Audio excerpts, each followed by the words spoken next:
Саламатсыңарбы, урматтуу студенттер. Кезектеги сабагыбызды баштайбыз. Бүгүн кыргыз адабияты сабагы. Жаңы теманы өтөөрдөн алдын Манастын 7 осуятын эсиңерге сала кетсем. Эл журттун ажырагыс бүтүндүгү жана бир жакадан баш бир жеңден кол чыгарган ички биримдиги. Улут аралык ынтымак, достук жана кызматташтык, улуттук ар намыс жана атуулдук арыйет, арыбас мээнет, алдыңкы өнөр, билим аркылуу бакват дөөлөткө умтулуу, гуманизм, айкөлдүк кечиримдүүлүк, табият менен таттуу мамиледе болуу, кыргыз мамлекеттүүлүгүн чыңдоо жана анын көздүн карегиндей сактоо. Урматтуу студенттер, мына ушул Манастын 7 осуятын ар дайым жаттап, эсиңерге сактап жүргүлө. Бүгүнкү бизде турган темабыз манасчылык өнөр жана манасчылар. Сабактын планы киришүү, манасчылык өнөр жөнүндө маалымат берүү, белгилүү манасчылардын өмүр таржымалы менен таанышуу, корутунду. Сабактын максаты Манас эпосу жана белгилүү манасчылар жөнүндө маалымат берүү, манасчылык өнөрдүн калыптануу жолдорун түшүндүрүү, студенттердин манас айтуу жөндөмдүүлүктөрүн калыптандыруу, мекенге болгон патриоттук сезимдерин ойготуу. Күтүлүүчү натыйжа: Манас эпосу жана манасчылык өнөр боюнча маалымат алышат, белгилүү манасчылар өмүр таржымалын таанышат, улуу Манас эпосун даңктоого аракет жасашат. Баалоонун критерийлери: студенттердин тема боюнча түшүнүгү, сабактын жүрүшүндөгү адабий тилдин нормасында сүйлөөсү, берилген тапшырмалардын чыгармачылык менен иштөөсү, манас айтуу чеберчилиги боюнча бааланат. Улуу Манас эпосу жалпы адамзаттык маанидеги терең мазмунга, карк көнөрбөс түбөлүктүү руханий дөөлөттөргө эгедир улуу дастан. Кыргыздын көчмөн цивилизациясынын керемети, кенчи, ала тоолук ак калпак журттун көркөмсөз өнөрүнүн туу-чокусу. Манас кыргыз элинин баатырдык эпосу. Жагыпкан улуу Манас баатырдын жана анын укум-тукумунун элдердин азаттыгы, биримдиги жана элдердин достук карым-катнашын бекемдөө үчүн күрөшү баяндалган эпикалык дастан. Көлөмү боюнча теңдеш дастандар жок. Бул дастан Манас семетей сейтек бөлүмдөрүнөн турат. Манас дастанында кыргыз элинин үрп-адат, каада-салты, чарбасы, жоокердик турмушу кеңири чагылдырылган. Манас дастанынын айрым эпизоддору 16-кылымда жазылган Мажму ат-Таварих чыгармасында айтылат. Манас алгач аралганда эле азыркы көлөмүндөгү сюжеттик түзүлүшүндөгү чыгарма болгон эмес. Улам кийинки муундагы айтуучулар, жомокчулар, манасчылар толуктап, мазмунун кеңейтип, байытып, сюжетти татаалдашып олтуруп, бүгүнкү күндөгү деңгээлге келген. Манасчы кыргызда манас айтуу өнөрүн атайын кесип кылган ырчы акын. Манасчы деген сөз Октябрь революциясынан кийин пайда болуп, терминдик маани алган. Айрым жазма адабияттарда жана карыялардан жыйналган оозеки маалыматтарга караганда, Октябрга чейин ошондой эле Совет бийлигинин алгачкы жылдарында да Манасты айткан адамдар эл ичинде ырчылар, жомокчулар деп жалпы ат менен аталышкан. Манасчы деп адатта эпостун 1 бөлүмүн же 3 бөлүмдү тең толук айткандар эсептелген. Эң биринчи манасчы жөнүндө такталган маалымат жок. Манасчылык кесип качандан бери келе жатканын так айтуу кыйын. Элдик айрым аңыздарда Манас өлгөндө Канике айткан кошоктогу кийин жомокчу акындар улам өнүктүрүп, улам молуктуруп зор көлөмдүү чыгармага айландырганы айтылат. Дастанда чагылдырылган тарыхый окуяларды өз көзү менен көргөн, иштерине аралашып жүргөн адамдар тарабынан алгач баяндалганы, аңызга айланганы талашсыз. Мисалы, Манаска турмушка чыккандан тартып, өзүгө болгон окуяларды Каникей баласы Семетейге эскерүү, монолог түрүндө баштан аяк узун жомок кылып айтып берет. Алмамбет Манаска келгенге чейинки өмүр жолун өзү айтса, көпчүлүк варианттарда Көкөтайдын ашы, Толдой бала кезинде багышты ээрчип жүрүп өз көзү менен көргөн окуя катары баяндалат. Демек, Каникей Манастын ээрдик иштерин кошок түрүндө да, жомок аңыз түрүндө да даңазалап, ал жөнүндөгү эпопеянын жаралыш башы атында турат деп айтууга негиз бар. Ошондой эле кыргыздарда кеңири таралган уламыш боюнча Манасты биринчи баштап айткан адам Кыркчоронун бири Ырчуул. Ырчуул чоң ырчы катары эл көп чогулган жыйындарда, тойлордо жарчылык милдет аткарат. Манас баатыр каза болгондо анын каармандык иштерин, эрдиктерин ырчы чоросу Ырчуул кошок кошкон экен. Кийин ошол кошок түрүндө эл оозунда айтылып жүргөн ырларды Токтогул ырчы бириктирип, Манас баатыр жөнүндө бир бүтүн чыгарма түзүп делип айтылат. Биринчи манасчы ким болгон деген суроого изилдөөчү Муктар Аузов дагы бир пикир айткан. Сагынбай Орозбак уулунун вариантында Жайсаң ырчы деген адам кезигерин эскерип, Манастын алгачкы ырларын ушул акын түзүшү мүмкүн деген.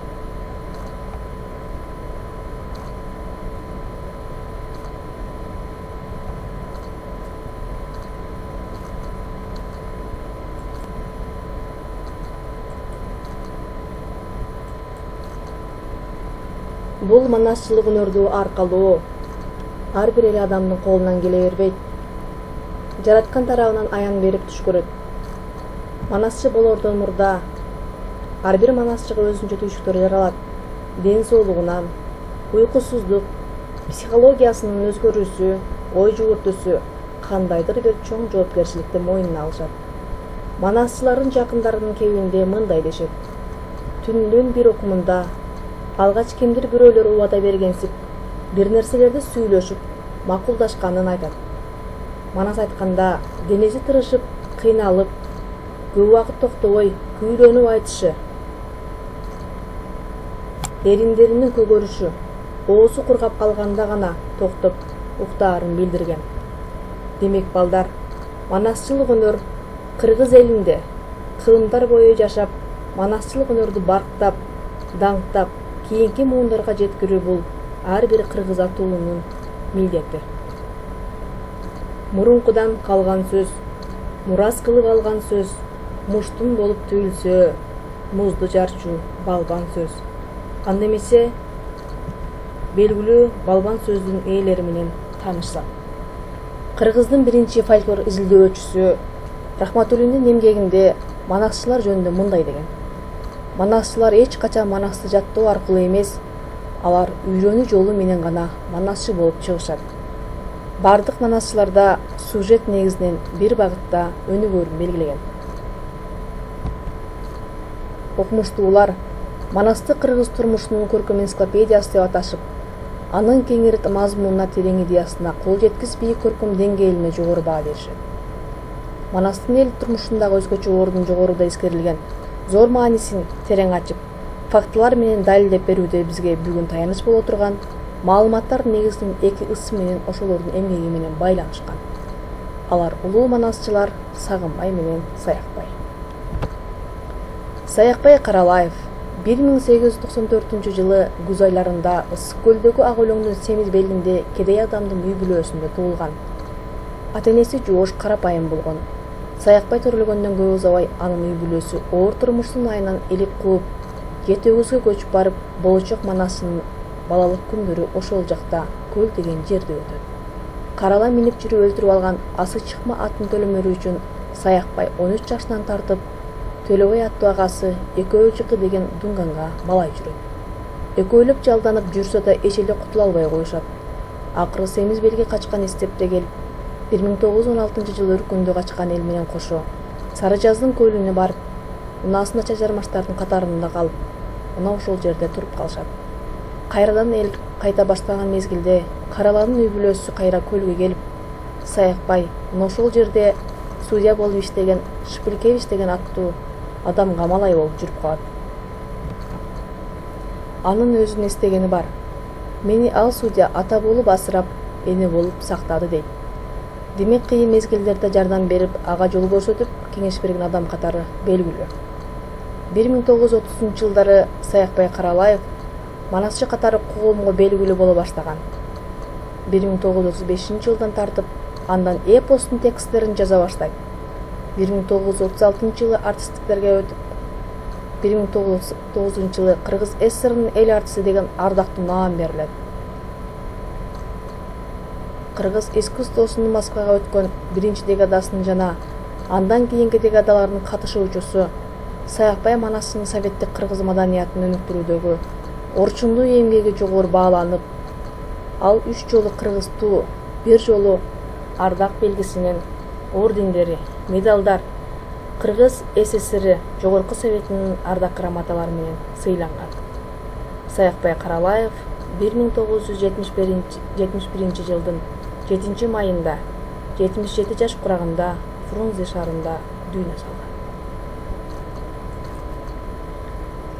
Сагынбай Орозбак уулу. Алтманасчы Сагынбай Орозбак уулу 1868 жылы Ысык көлдүн күнгөй тарабындагы Кабырга деген жерде туулган. Теги жумгалдык саяк урусунун мойну куругунан.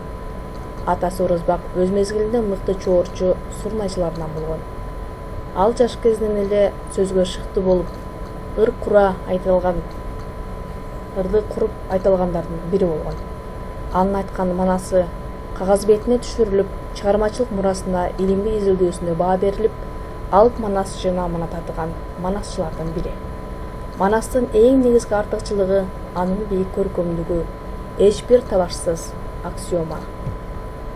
Сагынбай Орозбак уулунун айткан Сагынбайдын манасынын дагы бир өзгөчөлүгү, анын өз мезгилиндеги улуу манасчылардын дээрлик бардыгын угуп көрүп, алардан сабак алып, улуу манасчылардын алгандарын өздөрүнүн чыгармачылык шыгы менен кайрадан иштеп чыгып, байыркы элдик поэзиянын мыкты үлгүлөрүн бизге жеткизе алгандыгында. 1916 жылы эл менен кошо үркүндө Кытай жергесине барат. Ал жакта Сагынбай манас айтып жүрүп үй бүлөсүн багат.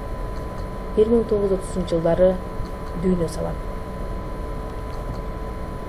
Манас, Семетей, Сейитек 3 бөлүмүн тең айткан жана кагазга түшүрткөн таланттуу өлкө манасчылардын атын атап алсак: Тоолук Молдо, Молдобаса Мусулманкулов, Шапак Рысмендиев, Багыр Сазанов, Мамбет Жокборов, Жаңабай Кожеков, Ыбырай Абдрахманов. Тоолук Молдо менен Ыбырай Абдрахманов сабаттуу жаза билген инсандар болушкандыктан үчүлдүктүн 3 бөлүмүн тең өз колдору менен жазып, илимий фондо өткөрүшкөн. Тоолук Молдонун үчүлдүгүнүн бардыгы 98703 сапыр. Ыбырай Абдрахмановдун Манас бөлүмүнүн ыр жолдору 17859 сапты түзөт. Манасчылар: Айдар Жанилек уулу, Айтыке, Акылбек, Балык Ооз, Дыйканбай Точубаев. Жогоруда көрүнүп турган бул бардык манасчылар. Булардын ичинен аял кишилер дагы бар. Булардын бардыгы Кыргызстан илимдер Улуттук академиясынын Тил, Адабият, Искусство институтунун алдындагы кол жазмалар фондунда сакталууда. Анда эмесе бул жогорудагы видеону назар салгыла.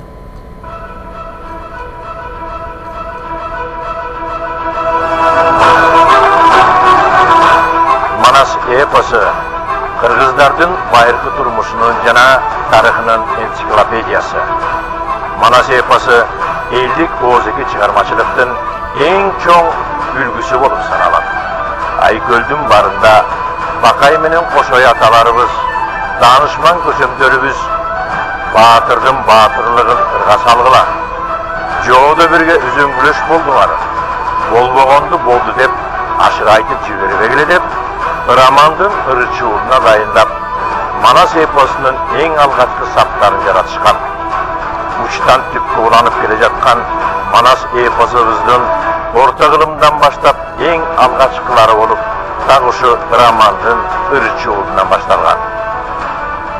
Андан соң Таңазалуу Доорду улап, Жайсаң Үмөт уулу, Токтогул Сейдалы уулу, Ноорус, Чоңбаш Нармантай, Келдибек Барбоз уулу, Тулпар манасчылары Тынбек Жапай уулу менен Балык Ооз деп эл ичинде айтылып жүргөн Балык Кумар уулу, Назарболот уулу, Чоодан, Акылбек, Кыдыралы Кайназар уулу, Токтогул Калманбет уулу, Жандыке Байболот уулу, Кенже Кара Калча уулу, Тоолук Молдо, Залкар манасчылары Чойке Өмүралы уулу, Сагынбай Орозбак уулу, Дыйканбай Тойчубек уулу Саякбай Каралаевдер. Манасчылары Шапак Ырысменди уулу, Жүгөрү Назар уулу, Кайлуу Сопу уулу, Куючук Өмүрзак уулу, Багыш Сазан уулу, Актан Тыныбек уулу, Юсуп Мамай, Мамбет Чокмор уулу, аял затынан чыккан атактуу манасчы семетейчилер Сейде Дейди кызы, Сейдене Молдоке кызы, Асаткан Атаналиеваларды Кыргыз эли жакшы билет. Кыргыз Республикасынын элартысы Уркаш Мамбеталиев, Кыргыз Республикасынын эмгек сиңирген артисттери Жуманалиев Асанкан, Назаркул Сейдарахмановдор бүгүнкү күндө улуу көчтү улап, улуу мурас учугун улап, Салимбай Турсунбаев, Таланталы Бакчиев, Дөөлөт Сыдыков, Ырысбай Исаков, Замир Баялиев, Нурбек Талантбек уулу, Үмөт Дөөлөт уулу жана башка манасчылар кыргызымдын манасчылардан уучу кур эмес экенин даңазалап айтып келишүүдө.